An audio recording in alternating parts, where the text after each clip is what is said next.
Сегодня проходит второй этап конкурса с громким названием «Гордость Абхазии». Из 150 поданных заявок отобрано 50 молодых людей, приславших видеоэссе со своими проектами. Сегодня участники конкурса будут соревноваться в теоретических знаниях. Учитывая эпидемиологическую обстановку в республике, конкурсантов разделили на группы, которые будут проходить тестирование на протяжении 2 дней. Основная задача – ответить на 40 вопросов теста, а также пройти собеседование. Все вопросы и задания держатся в строгом секрете. Оценивает участников конкурсная комиссия, в которую входят деятели культуры, науки и политики. На протяжении всего проекта они делятся знаниями и опытом с молодым поколением. Важно не победа, а участие. Это олимпийская система. Вот 50 человек на 5 мест, 10 человек на место. Какие бы результаты здесь не были, вы объединиться должны по этому проекту. Там 5 человек будут выделены, но все равно народ будет знать, что участвовали в этом вот эти люди. С самого начала проект «Гордость Абхазии» привлек множество молодых людей разных занятий и сфер деятельности. По условиям конкурса главная задача его участников – представить проекты «Как я вижу Абхазию» в 2030 году.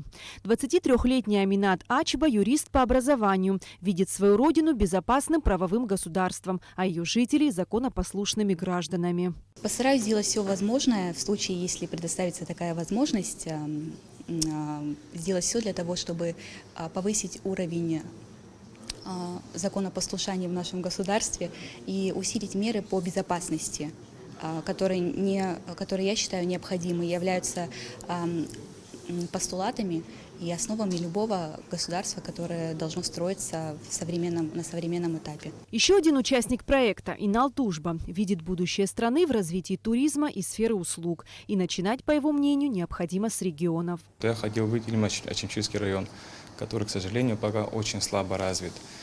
Если мы сможем развить данный район, то есть это приведет к мультипликативному эффекту. Развитие одного района потянет с собой другие районы, плюс развитие именно сферы услуг и туризма потянет за собой здравоохранение, развитие сельского хозяйства, транспорта, логистики и всего остального. То есть развитие туризма для нас – это основная отрасль, которую мы должны толкать вперед. Конкурс «Гордость Абхазии» проходит на базе социальной платформы «Будущее Абхазии», которую возглавляет действительно государственный советник России Инал Ардзинба. Основные принципы конкурса – честность, прозрачность и профессионализм. Всеми этими качествами, по мнению организаторов проекта, должны руководствоваться будущие лидеры. Первый рейтинг конкурсантов составляет 50 человек.